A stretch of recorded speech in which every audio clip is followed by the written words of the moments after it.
Hey guys, what's happening? Welcome to another episode of iTalk Movies. My name is Ben Bateman. I'm joined today by an excellent guest, Mr. Johnathan Schaech. You know him as Jonah Hex in Legends of Tomorrow. He's got a brand new film coming out this Friday called Arsenal. Hang out with us. We're going to talk the whole thing down. We'll see you in a second. Welcome to Popcorn Talk, featuring movie discussion, news, and interviews. Popcorn Talk. We talk movies. And now, here's Popcorn Talk's iTalk Movies. What's happening, guys? Welcome to the show. Welcome to iTalk Movies on the Popcorn Talk. I'm your host, Ben Bateman, joined today by Mr. Johnathan Schaech. What's up, man? How you doing? I'm doing good. This is Doing cool. great. This is cool. I'm glad to have you here. We connected because of Action Movie Anatomy. Somebody tweeted about your movie Marauders. Yeah, and I wasn't on the credits. Yeah. I finally got on the credits, by the way. Like one of the stars of the movie, and they put me as an extra. That's crazy. On IMDb. So That's wild. Yeah. So and then we were like, we'll do Marauders, sure. And then like, you just followed us and you were like, yeah, I'll do it when I'm in town. We're like, oh, cool. This is how Twitter works. This is great. it is. It's great. Yeah. Yeah, it's so cool. So, but that's that's Marauders, and you've got another movie from the same director that comes out. Well, we're actually recording this yesterday. We traveled back in time, and you guys are going to see this on Friday when the movie actually comes out. It releases tomorrow. Releases Today. tomorrow. Today. Yeah, that's cool. It is in 10 theaters, Sweet. Okay. and then it's on demand, or as I like to say, it's a pay-per-view event. That's like everything now. It's Yeah. like we talk a lot on the Action Movie Show. I mentioned Action Movie Anatomy that there was a time when you would see a trailer for a movie, and if let's just say it had like Bruce Willis or something, you'd be like, oh yeah, that's gonna be in theaters, and then I'll see it in the video store, and I know how it works. And then you'd see other movies where you wouldn't recognize the people as much, and you'd be like, oh, maybe that'll be straight to video. But there was a real separation. Nowadays, I'll see a trailer with a huge movie star that I know, and I'll have no idea if it's gonna be in theaters anywhere, if it'll be Redbox, it'll be just only Netflix. You just have no idea, and it almost doesn't matter in some ways. People will talk about it if they want to talk about it, and they won't if they won't. You know what I mean? Yeah, there's a little bit of a preconception about what it's going to be. Right. If it's going straight to DVD, they still say VHS. Yeah. But these films are actually made for Lionsgate's version of Netflix Right. because everyone's trying to get content to have this. Yeah, right. For the shows, like Netflix is basically doing their own content, putting their own movies out. They're buying movies from the studios. Yeah, it's crazy. It's crazy. I interviewed last year like Spike Lee for that movie Chirac that he did. Right. And it was an Amazon Studios movie. It's only been a year, maybe not even a year since that interview, and already I feel like the amount of surprise I had for the fact that it's like, oh wow, a Spike Lee movie and it's Amazon Studios? That's so innovative is already like, that's old news. Everybody's doing that. Right, everyone's doing that. Yeah, it's been like less than a year. So anyway, guys, if you happen to recognize John here, it's because he's Jonah Hex on Legends of Tomorrow, which is huge and everywhere. And I told my girlfriend, Roxy Stryer, who's like a gigantic DC fan. She does Flash and Friends at Screen Junkies. She was on all the panels here. I mean, Flash, everything.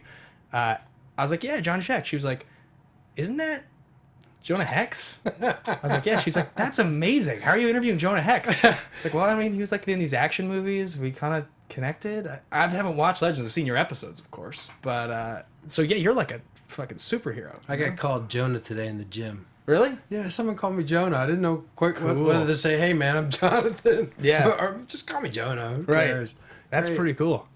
It's such a big movement right now, all the superhero TV. There's a lot of it. It's really surpassed where I thought it was going to be when they first announced. I guess the first one was Arrow. I guess way like 5 years ago or something. Yeah. I was like, oh, this is cool. CW's trying out the whole superhero thing. We'll see if this works out. And like flash forward, and it's like the biggest stuff on, that's not obviously your HBOs and whatnot. I mean, these shows are gigantic. I feel like everybody watches them.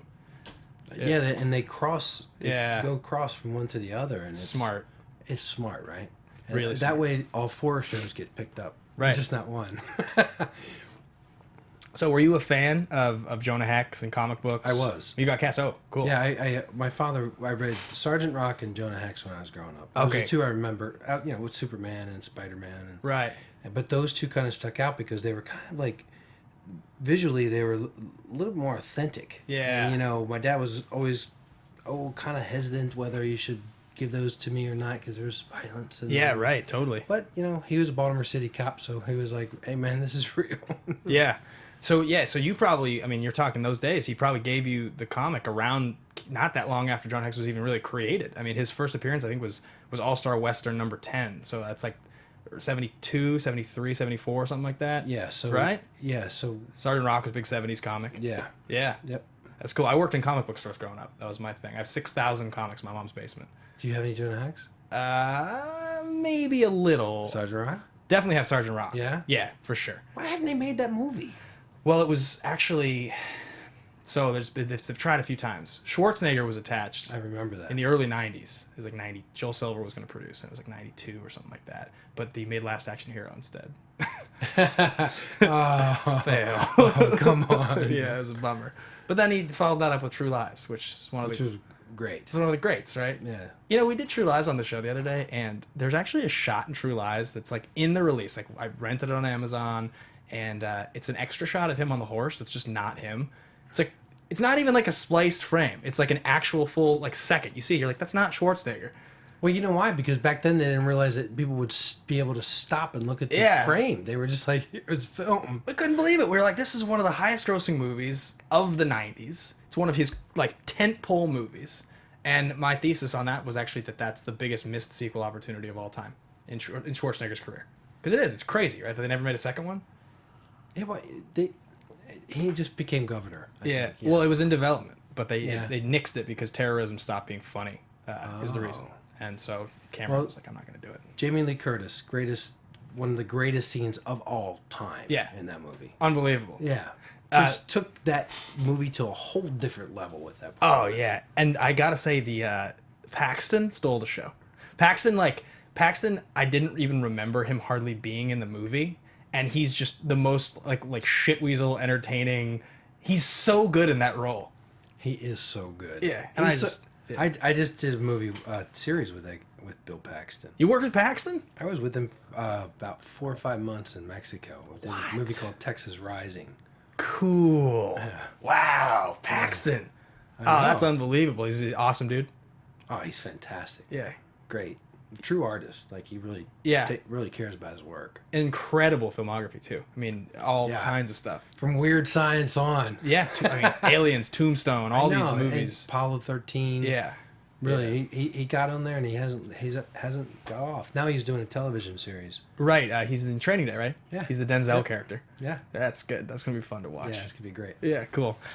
So all right, so you got comics growing up. Your dad was a cop, and so when you found out about Jonah Hex, you had to have been kind of a little bit like, wow, like I'm gonna get to play Jonah Hex. I grew up reading this comic book. I know. I was kind of like, is this real? Like, what am I getting into? Yeah. And in the sheet it said like a heavily reoccurring or potential for regular but it was just a guest star, and I just went out there and said, you know what, I'm not playing this as a guest star. I want to take this character over because this is a once in a lifetime chance. Some good makeup too. Yeah, they did and everyone was so on board. Like they had everything ready for me in a costume, and like they took it to a whole different level. I was so happy. You did like a Bale Batman thing a little bit. You talk like this. Yeah, I put everything in the back of my voice. Does it hurt to talk like that for you when you're on set? You know, around 4 a.m. in the morning, it starts to loosen, and right here I start to lose my voice. Yeah, right. And then I have a really hard time everyone hearing me. Yeah. Dominic Purcell was like, what is this Marlon Brando thing you're doing? I can't hear you whatsoever. Yeah. And I'm like, man, I can't talk. It's like I've been doing this for 14 hours right now. So you're coming back in season 2, episode 6, right? That's what I hear. That was announced. It was a spoiler thing. Yeah, the second season I came back, episode 6. Yeah. And then they did the crossover. Right. And I don't know anything else. Okay, got it. People hint and all this stuff, and I'm like, sure. You read the spoilers and everything. I do. You read the news. Everyone wants Jonah Hex to spin off into his own series, and I can't see a better easy sway into like a cable series or something like that. Right. Well, I mean, that's kind of the beauty of Legends, right? Is that they get to combine so many cool characters, and there's a lot of space. There's a lot of open space. It's not really like the other shows where you sort of have to watch every episode and then see what happens. You can just watch the Jonah Hex episodes and you're good. They stand on their own. They do. They stand on their own. I actually think I went in there to give everyone a little bit of relief. Yeah. because they work so many hours on those shows, and especially up in Canada. You take them a little further. Yeah. Yeah. So you like just comic book stuff in general? You watch all the Suicide Squads and everything? You watch all of them? Well, I haven't seen Suicide Squad, and that's because I have a little 3-year-old. So I wind up watching Sing and Trolls and stuff like that. Sing was good. Yeah, Sing was really good. Did you like Zootopia? You probably watched that too, right? Yeah, 20 million times. Yeah. Yeah. It's gonna win awards, that movie. Is it really? People like it. Yeah, Kubo and that are like the two big front runner animated ones this year. Everybody loves. Have you seen any of the other Oscar stuff? Seen La La Land yet? I haven't, and my buddy Tom Everett Scott's in that. Yeah. It's Which I saw that he was tweeting all this stuff with Ryan Gosling, and I was like, I didn't know what he was doing. And then it was our 20th anniversary for the film called That Thing You Do. Yeah. And the director loves That Thing You Do, and they did articles on his love of That Thing You Do. Chazelle, yeah, well, because he's a huge music guy. That's music guy, yeah. Yeah, I interviewed him a little just recently, and I got to talk to him a little bit about it. And I was like, when you pick a project, do you think about rhythm? Like, because your two movies both are so intensely based on rhythm, everything about your movies, Whiplash. And he was like, yeah, absolutely. I'm a former musician. That's the way I think. I think in music. Was he a drummer? Yeah, he was. Well, then he's not a musician. That's what they always told me when I did it. Yeah. Was in the band. The drummer's not really a musician. Well, so yeah, you just made the reference to going back to 96, Tom Hanks, and that's just one on the crazy long list of insane people you've worked with. And insane in the talent and amazing level, not actually crazy. So I watched a little interview you did reflecting on That Thing You Do a little bit, and that movie was. Though nowadays I think it's remembered for the song more than anything. I feel like that's the reason. Song. It's like a quotable movie. Yeah, like It's a feel good movie. People really love the era. Yeah. And the music stood out.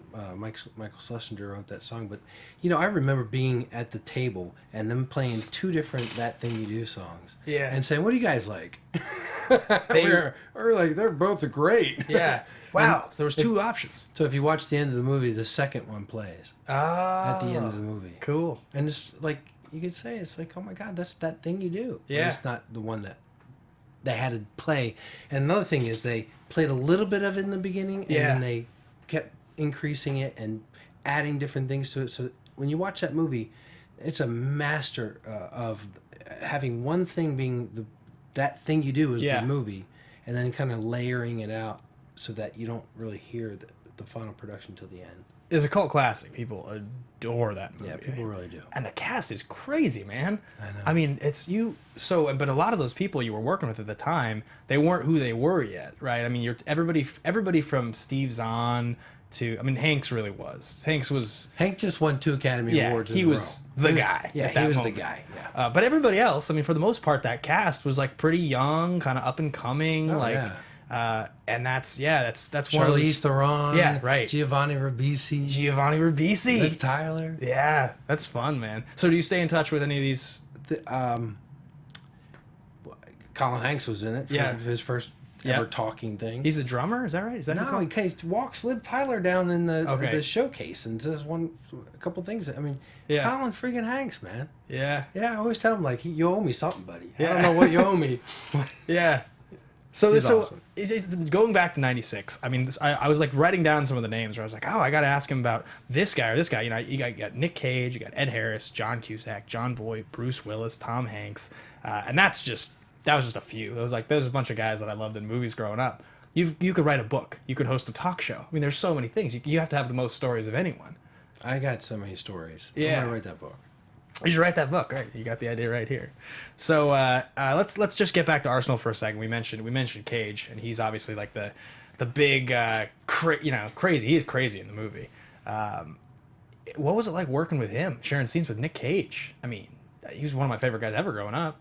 Well, yeah. I mean, I love him in Leaving Las Vegas.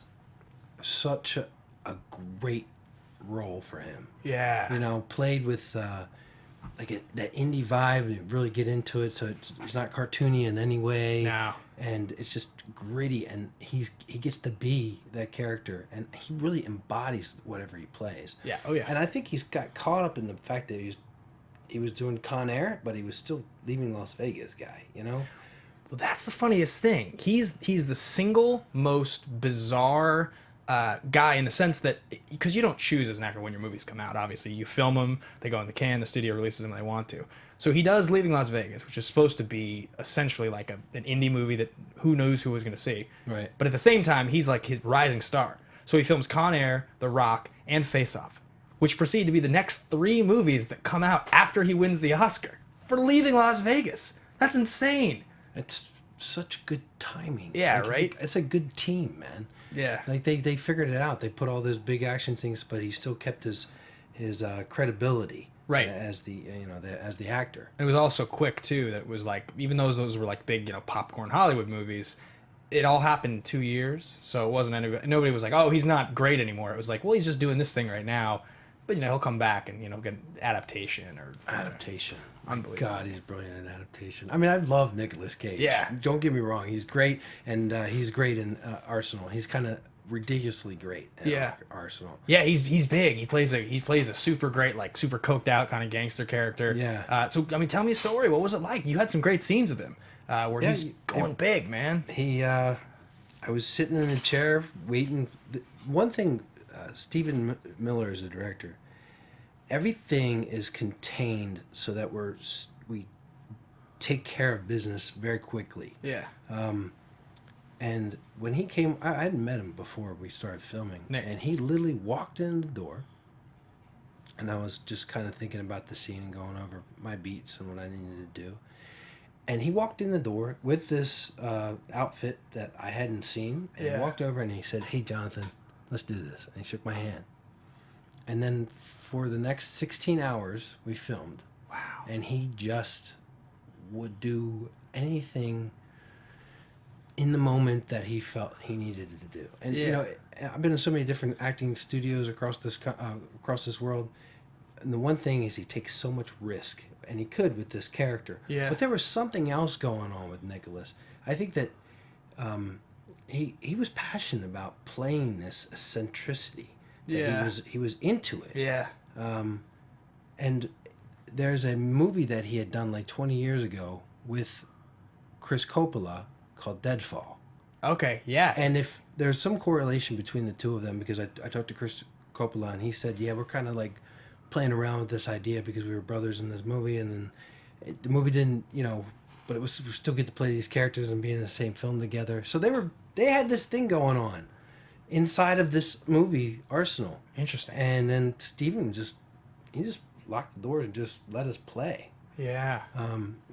We long hours, ridiculously long hours. I don't think it was 16 hours. It was close to 16 hours. Wow. And at the very end of it, we were doing the scene where he's confronting me, standing at the table, and there's all these stunt guys everywhere. Yeah. And they're like the henchmen that are going to take me out. Yeah. And Cage grabs a glass off of the thing, and he looks at me, and he just throws it. And in the back of my head, I go, man, like, you could have really hurt someone with that. And the other time, I'm like, looking at him like, are you going to come across this table? Because if you do, dude, yeah, I'm going to just take care of you. Nick Cage threw a glass at you. He didn't throw it at me. He threw it with Near intention. you. Yeah, it Sure. was awesome. It was a great moment in the film. Yeah. And you know what? He knew that. He knew that was... Yeah, right. Yeah. He wanted to... It was to... part of this whole... Like, when he threw a punch, he wouldn't throw it like... Watch his hand right. There's comes that scene high where he's and coming down on the guy. Yeah. Yeah. Yeah, it's crazy. Had you seen... when did you get to see the whole movie the first time? It was like 2 weeks ago or 3 weeks ago, and I got the screener that was sent from Lionsgate. Yeah. I was just like, wow. Yeah, it looks really good. It looks great. Steven just puts these films together. Marauders. Yeah. The execution of Marauders was so precise. We had Maloney on the lead. He's just a great actor, man. He could do anything at any moment. Yeah.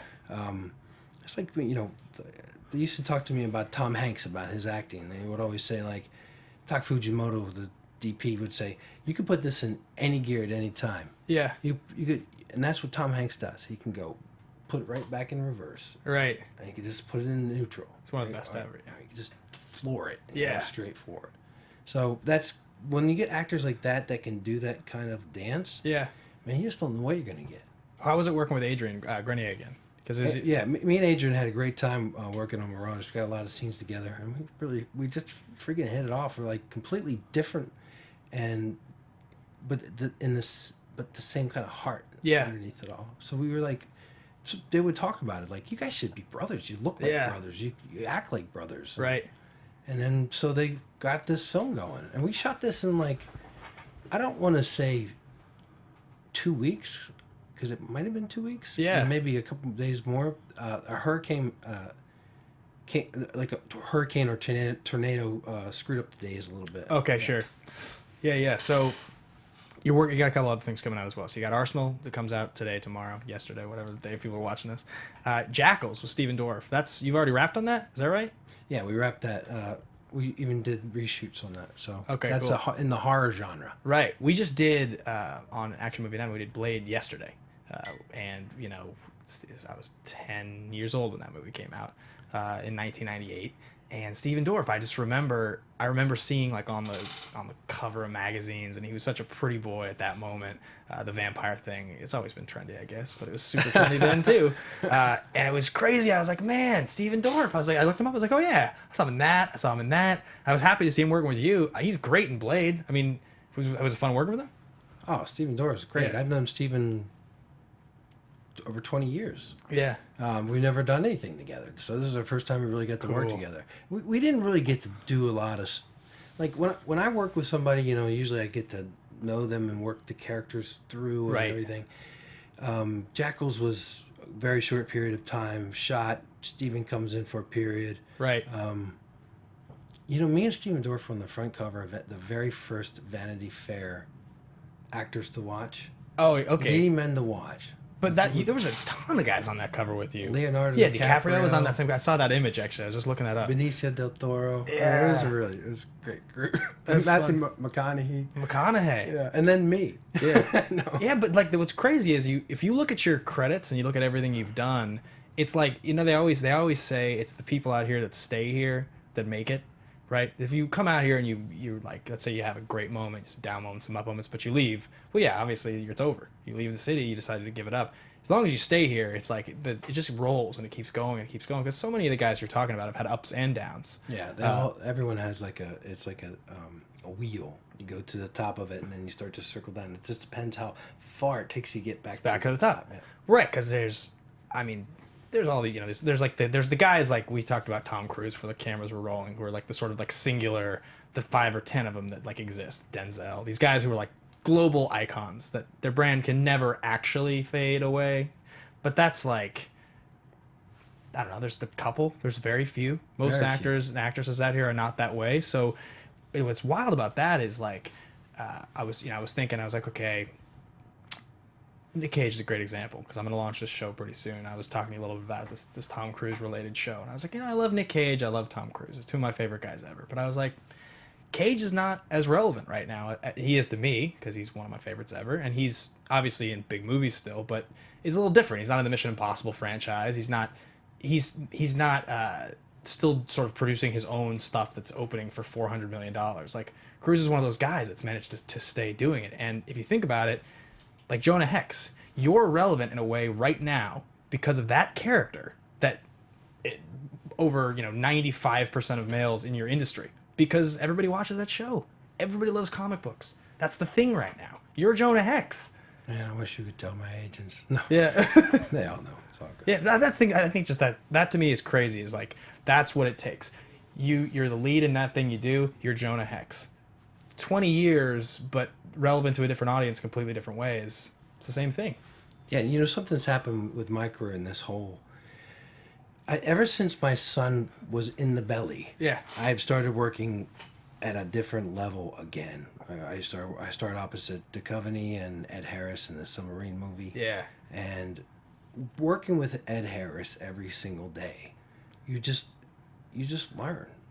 I just learned more about being a man. Yeah. A man as an actor. Sure. And then Texas Rising, worked with Bill Paxton. Yeah. The great group of actors that was in that film, watching those guys day in and day out. Right. I'm like being put in this like male testosterone-driven world for some reason. Yeah. I've worked with Renée Harlin twice during the course of this time. You're a big action movie guy. That had to be cool. Oh man, he's the best. I mean, the movies I did were one called 5 Days of War. Yeah. Which was about basically like what happened in the Ukraine happened in a country called Georgia. Yeah. And he tells those 5 days war about a 5-day war that happened, and I was like the action hero star. Yeah. And we had to like. We would get to the point where I was like, do you want this to be an Arnold line? And I'm like, because this is going to be an Arnold line. Yeah. And this movie's not really an Arnold movie. Sure. You know, but I did just kill 25 guys, so I can say it very well, no problem. Yeah. And then, you know, we worked it so that he would have a choice when he cut it together, whether it would be like the, you know, standard line in an action movie or, you know, just make it more real. You mentioned Arnold lines. This is a funny one. We talk about this a lot on the show, and it's, you know, in the late 80s and the early 90s, Schwarzenegger had this great thing happen. His accent got better and better as he went, but in the mid 80s, he had this awesome thing where he would say these lines with such confidence and such conviction because he was Schwarzenegger. He was 7-time Mr. Olympia. Like, in his mind, he was a golden god. He could say anything. He could do anything. But some of the stuff that he says, you're like, it's kind of hard to understand what he says, and when you watch it now, it makes it even better. Like, everybody always in Predator, for instance, they always remember, you know, like stick around and lines like that. But, like, I just love at the beginning when the guy's like, a Russian cabinet minister went over the border 2 days ago. And Schwarzenegger looks at him and he's like, this cabinet minister, does he always travel on the wrong side of the border? And you're like, what did you say? You're like, what was that? But he's like grinning and he's got a cigar in his mouth. That's the best, man. I miss that era of movies. That's like my favorite stuff. I agree. Yeah. It's kind of, you know, John Wick and movies like Taken, they kind of have managed to legitimize it again, but it's just different. You know, you want a little more, the stakes have to be a little more real, I think, nowadays than they were back then, when, you know, it was all Stallone and Schwarzenegger and everything. Yeah, but you know why? Yeah, right. You know, that's why comic book. I think the comic book world is successful because they actually have a little bit of that space to play around with because they're superheroes. Yeah. You know, even though they make them really incredibly real, like Batman. Yeah. Now, they still are superheroes. They dress in costumes. So let me ask you, just as a guy who's now working in the superhero genre, I saw this episode of Celebrity Sweat you did, where you're doing like your workout, and you're shredded. I mean, obviously you're in great shape. Is that been the thing your whole career, or is that a later development where you just decided you were just gonna like take your body crazy seriously? That's exactly what I did. It was talking about Tom Cruise. Okay. So I was going to have a child. Yeah. First time in my life. My wife was pregnant, and I was doing Ray Donovan with Liev and John Voight. Both great actors. Yeah. Fantastic. And the reason why I bring up Tom Cruise is because when I auditioned for John Papsadera, and they brought me in with all the freaking people and the director, and my take when I first went in there was totally Brad Pitt. Okay. Like very serious about giving the charity and heartfelt and like Legends of the Fallish. And, yeah, right. And the director looks at me and he just goes, "Could you do it like Tom Cruise?" And I'm like, yeah. Okay. So then we started the film, and it was like the third episode, and the producer said to me, he goes, "Johnathan, could you get more fit? You're like, you're a movie star in this." So, yeah. And I was like, what? He's like calling me out like a girl? Yeah. He's like saying I'm fat. Sure. It's ridiculous. But what I didn't realize, what he was saying is movie stars, guys like Tom Cruise, yeah, they take themselves every step of the way very, very serious. And I wasn't. I was drinking beer and spending too much time having a good time instead of really kind of focusing on what I needed to produce, to get out of myself. And that was the most of me. Right. And when I really look back when I was successful, I didn't need to be a big guy in that thing you do. Right. But American Quilt put me on the charts. When I came out of that pool and Janusz Kaminski lit me, I became a commodity. Yeah, you were shredded. I was just a big boy.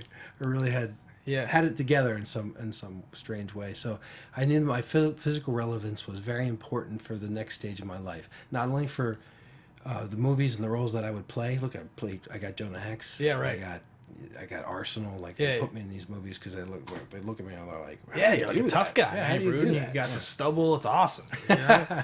Yeah. So I just followed my father's lead in that, and that's what I know. I grew up being a cop's son. Yeah. And I watched how my father kind of dealt with life, and right. I'm really good at that. So all these roles came to me because I put physical relevance and I put time in the gym. And Mark Wahlberg, I'll never forget. I was at I walked by Gold's Gym. Yeah. And he was out there on the porch, like sitting there with his homies. He's like, "Hey, what's up, Jonathan?" And I remember thinking to myself, "Do you always spend time at the gym?" Yeah. You know, like, I'm going to my acting class. Yeah. Do you do that? It's in my head. Yeah. And then I just realized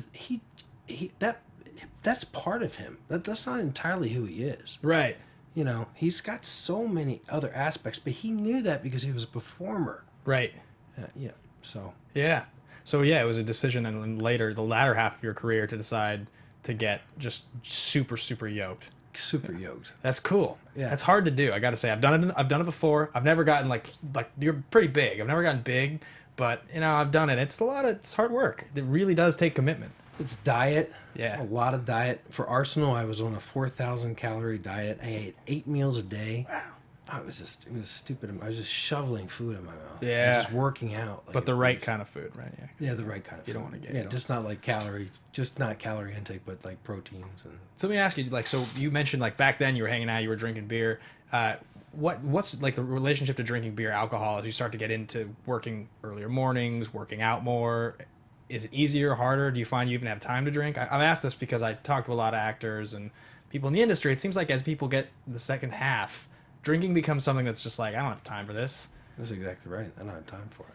Yeah, when I broke it down, I was like all these different things. I had reasons because I didn't want to wake up with my son screaming and I have a hangover. Right. I had to get up for my workout and I needed to work out to grow. Yeah. And every time you do something that takes away from that growth, you're not going to get to that place. Sure. So I had all these reasons, all these things. I was like, did alcohol ruin my life in one way or the other? Yeah, it probably did. Drugs and alcohol has been prominent in Hollywood. I was trying to tell my father this one day. I was like, look, you go to a party in Los Angeles and you're single, yeah, there's going to be drugs yep. around. There's going to be a lot of alcohol and a lot of women. Yep. And you're going to have to really go through those waters. And I went down that road. Same road Nicolas Cage probably went down. Yeah. And so I made a choice. I told myself that I'm going to be there for my son no matter what. Yeah. I'm going to be the most that I can be. Yeah. And I don't have time. And then my father-in-law told me, he said his father stopped drinking. He just said it's not worth the headache. Oh, so are you fully sober? You don't drink at all? I'm not sober. Okay. I've been sober. I'm not sober anymore. I just don't drink. Got it. Cool. Interesting. That's yeah. It seems like I'm lucky. I'm lucky that I can do that. Because I was just gonna say, yeah, that's not everybody. No. That's hard, you know. Interesting. Cool. That's cool. So you also have 2 directing credits, a bunch of writing credits. You were a writer on Roadhouse 2. You never got to meet Swayze, did you?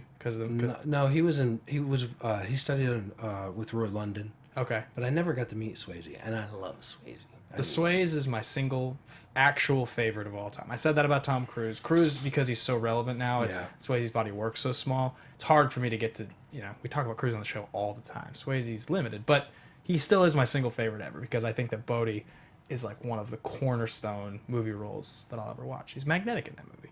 He's legitimately magnetic in Point Break. He is. Yeah, movie's underrated. I feel like people don't appreciate that movie. I think I hate to say it, but I think it's Keanu. During that time, you could never take Keanu serious, and he was trying so hard for everyone to take him serious. Yeah, right. He played the Buddha and everything. It was like Little Buddha. Yeah. He was trying so hard to make everyone take him serious when he was Bill and Ted. There's a great part in that movie in Point Break when he's like leaving a message for Lori Petty, and he's like lying there, and he's like, Tyler, I lied to you because I thought you'd leave. Good guess, huh? Fuck, why am I so bad at this? And it's like my favorite thing ever. He was great. That's another guy I haven't got to interview, and I'll probably lose it when I interview him. I'm such a big fan. Yeah, he's great. For years. I went to San Francisco to see Sean Penn in a play. Yeah.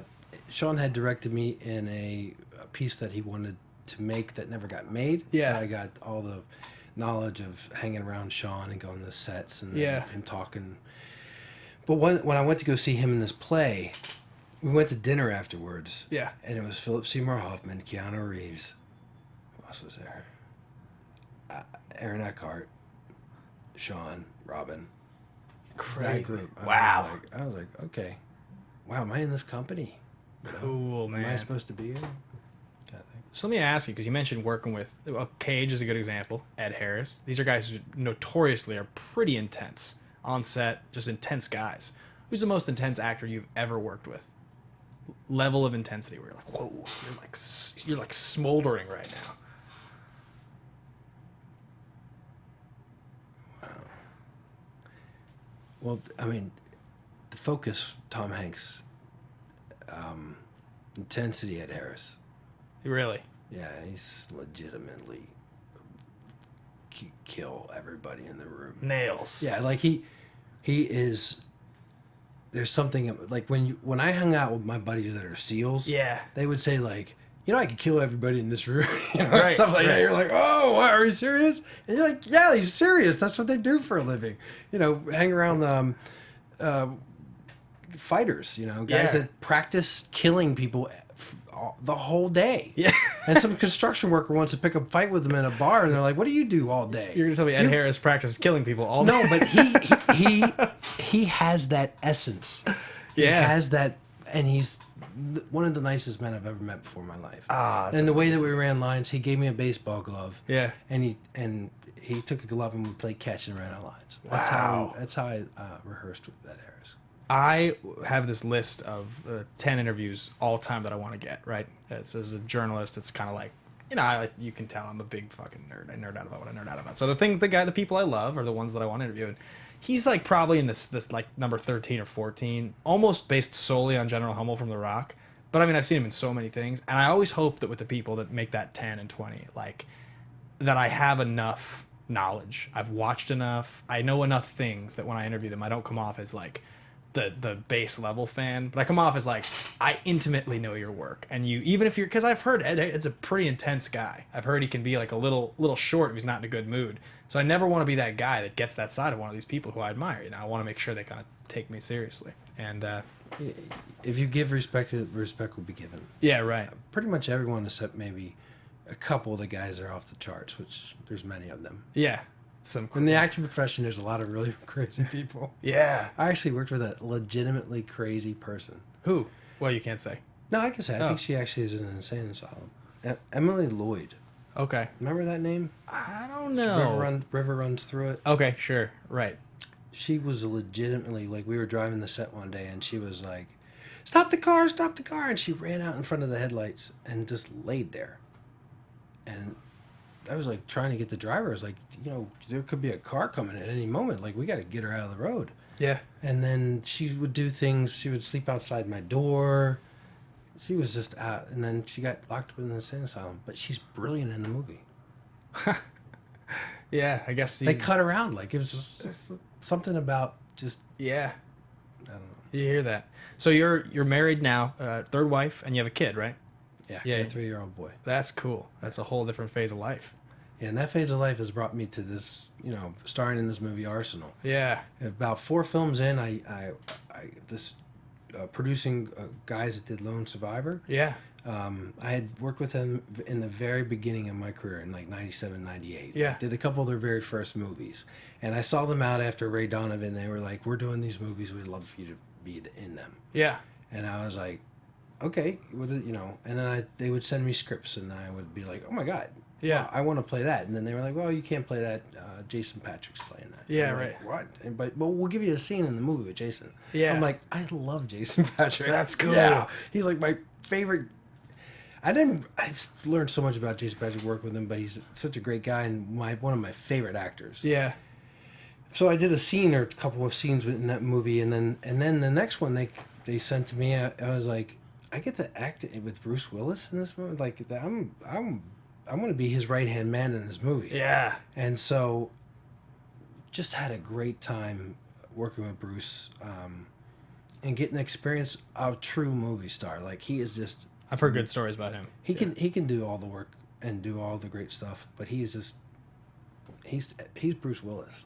You know what movie recently that I've seen that he is unbelievable in is Looper. He's so good. I in that know. movie. See, Tom Hanks told me, he said, that's one movie I wish I would have done. Looper? Yeah. So he must have got offered it at some point, and couldn't do it or something. He has that great scene with Joseph Gordon-Levitt where he's listening to him talk, and he's like, she's gonna fix you up, she's gonna straighten you up, and he's talking about all the mistakes. He's just visualizing all the mistakes that he made and how stupid this kid is. It's great, that movie, and that movie was made for like $30 million, and it looks as good as like everything. We always talk about that on the show. We always use Looper as the example because it's like, how do you make a movie that looks that good for that little money? And then you see a studio spend $300 million on a movie, and you're like, this doesn't really make me feel any different than Looper did, you know? Yeah, burn money. Yeah, they burn money. Yeah, it's like the government. That's crazy. And so the third one that I did was Marauders. Okay, yeah. And that's when I worked with Stephen Miller and our DP Brandon Cox and a lot of the other people. And I was so in need to take all this knowledge that I had from acting for all these years with these great people and to bring it. No matter what anyone wanted me to do, I was going to perform at this level. Yeah. No one was seeing me at this level, and Lord knows no casting director is ever going to watch Marauders to see my great acting. But you know what?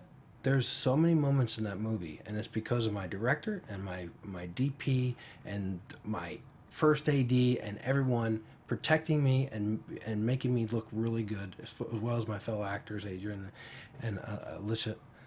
All of them just really made sure that I was taken care of. Dude, your scene with Adrian where he pulls a gun on you is great. You're great at it. I was on fire. Yeah. My will was so connected to the material that I was not going to let that go. And I don't know how else to describe it. Those lines, those words, it was like healing a part of my life that I needed to let go and put behind me. Yeah. And there was nothing going to stand in my way. Nothing. Not a mistake, some in my eye line. Nothing. Yeah. It's happened so many times that it's kind of haunted me throughout my career. I feel like and nothing was going to get in my way. And that was my will. Yeah. So you did like an AMA thing kind of recently, right? Like a Reddit Ask Me Anything. Yeah. And you told some stories. So there's some funny stories about you going to red carpets with Ellen DeGeneres in the 90s. Which was, I was like reading this and I was like, and you were just asked to do this by your manager? That's what it says? Yeah, I was good friends with Ellen. Yeah. We went to everywhere together. It was like we're buddies. Yeah. And we would go to this place called Esalen. Yeah. I was studying hypnosis and meditation and all these things, and she would go up there too. And she wasn't Ellen like we know her today, so she wasn't super famous. Yeah. She was famous, and she could make people laugh like nobody's business up on stage, stand-up comedian. And I went to all her shows, and then one day, she got this Ellen show, and it just came to a point where she was scared to death about being gay. Right. And so her and her manager must have talked, and they asked me, like, would you walk the red carpet with Ellen? She feels comfortable with you, and she needs to kind of hide what she... I was like, man, that's just... absolutely. Well, because... I had my aunt... I had two aunt... I had... One aunt passed, and I think it's because she wasn't allowed to be with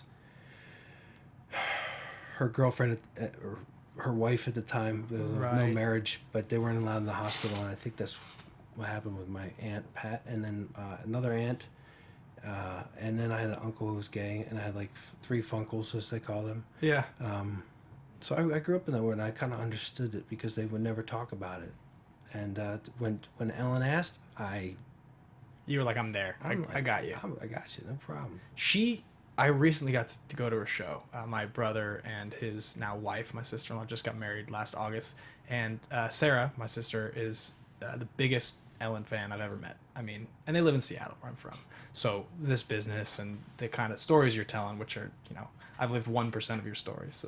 But I kind of know the vibe, right? You're at a party and this person, that person's there. You're at a dinner, right? Like, the more years you're here, the more you just get to kind of be around it.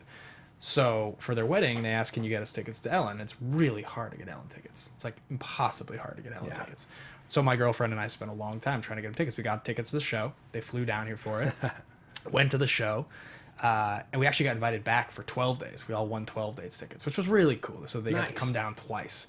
But I hadn't been to the show yet. And I have to say, in person, she very well might be the best at this I've ever seen hosting. I mean, Fallon's really good, and you have some of the older hosts, but I mean, she is just unbelievable. Like I was in awe. Like my jaw was dropping watching her talk to people. It was just effortless. You know what I mean? It was funny. Her timing was perfect. It seemed so real and honest. People seemed so comfortable with her. I don't know. I couldn't believe it. Was she kind of always like that to hang out with? Just really graceful. Yeah, she was amazing to be around. But that one thing she was scared of, and that, that was the one thing that kept her from propelling to having her own talk show. Yeah. And then she had her coming out episode, and it made her be free. And yeah, it's not right to judge people for that. Yeah. For anything that you may perceive as being wrong. Of course. Who they are. I think she could legitimately run for president and win. I honestly think she could. I think she's that well loved. Do you guys stay in touch? Are you still friends? I haven't seen her for a long time. Yeah. Last time my buddies from Rascal Flatts were on the show, and I went there and kind of surprised her, and she was really happy to see me. That's cool. But we're not, we were like, we're buddies. Yeah. Back then. Cool. I didn't know anybody else. Yeah. It was like, it was earlier in the Hollywood days. That's cool. I think it was even, I don't know, I had done that thing you do. Yeah. Yeah. Cool. So, I think that kind of wraps us up on time. I still want to ask you all these questions, but we'll have to save it for round 2 maybe. Yeah, we went many different places, many things to talk about. Yeah, man. The guy with 25 years in the business. I appreciate you answering so many things. So honestly, this was great. I kept marking things down. I have this whole second page of just notes where I was like, oh, I want to ask about that, or like, oh, that's great. But there's always time for others. So yeah, you could have a whole horror section on me and a whole action section. Yeah, right. You got to come on as a guest and on like AMA. a legitimate acting section. Yeah, I was gonna try to bring you on to do like Marauders on AMA, but you should just come on as just like a guest to talk about one of the movies we love. There's still like a good 25 like seminal action movies that we haven't covered yet. Have you done Cliffhanger? We have. We did. Yeah, we did. My Renée Harlan. Yeah, that's good. I love Renée. Dude, I mean, with talking about action movies the way you were talking about them, I feel like I would throw 5 at you. You'd be like, oh yeah, I'd do that in a heartbeat. Like, because it sounds like you love that genre as much as I do. I really do. Yeah, you should come on. It'd be fun. Well, tell some stupid jokes, do some Schwarzenegger impressions, Okay, sounds great. Yeah. So, guys, thanks for watching. Check out Arsenal today in theaters, in 10 theaters, and of course on VOD. You can find it. You're excellent in the movie. Cage is excellent in the movie. Cusack's a lot of fun to watch. He's playing Steve Seagal, I think. What do you think? Cusack? Yeah. He's like he's in an action movie. Yeah. He's doing something. He's a little stoic. Yeah. I interviewed him last year actually. You did? Yeah. For something, and I asked him some questions, and it was a junket, and he was good with like some of the answers, but I think I don't know what was going on. He just didn't want to answer one of my questions. So much so that we actually cut it from the interview. I remember what it was. I said to him like, oh, you're in this movie, you're surrounded by, Oscar winner. I was like, oh, it was Chirac. It was a Spike Lee movie. That's what it was. I was like, right, yeah. Oscar nominated director, Oscar winning director now, and it had this crazy cast, right? It's like, take yourself back to Con Air, which is another movie where you're surrounded by Cage, Malkovich, Buscemi, all these people that have been nominated for Oscars. Tell me what the difference in those environments are like. And I think he just looked at me and he was like, it's a different animal. Yeah. I was like, all right. I was like, I guess we don't want to talk about it. So and when you watch Arsenal, you'll see he is focused on telling the story. Yeah, totally. And kind of he's helping Steven get the story across. We were propelled to make this story in a very short period of time. We were making problem solving all the way through. Yeah. Steven guiding the way, but guys like Cusack, who've been there so many times, helped him, and Cage helped him a great deal. I mean, Adrian just, God, it was so exhausting. We just kept going. Kept going. Yeah, it's intense. It's very intense. So check that movie out, guys. A lot of fun to watch. And if you want to follow either one of us, you can tweet at us. You're great on Twitter. You're like so good. You follow people back. You respond to things. I try, man. Yeah, you're one of the rare famous people who's just like that. You're just like, yeah, you're a fan. I'll talk to you. That's cool. That's really cool. Hey, man. Twitter got someone to be president of the United States, so I believe in Twitter. So announce to you, John Schaech is running for president. No? I need a lot more followers. Yeah. Oh, God. Where can the folks find you on Twitter if they want to follow along? At John Schaech, John Schaech. Cool. Not Jonathan, but John Schaech. Just John Schaech. At John Schaech. And if you guys want to follow me, you can follow me at Ben Bateman Media on Twitter and Instagram.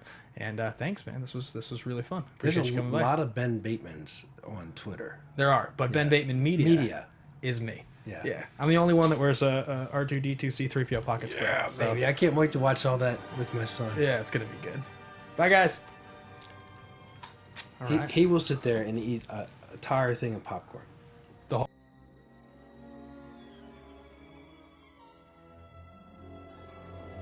producers Maria Menounos, Kevin Undergaro, Phil Svitek, and the entire Popcorn Talk Network, we'd like to thank you for tuning in. For questions or comments, be sure to visit popcorntalk.com. I'm Sir Richard Wentworth, and this has been a presentation of the Popcorn Talk Network. The views expressed herein are those of the hosts only and do not necessarily reflect the views of the Popcorn Talk Network or its owners or principals.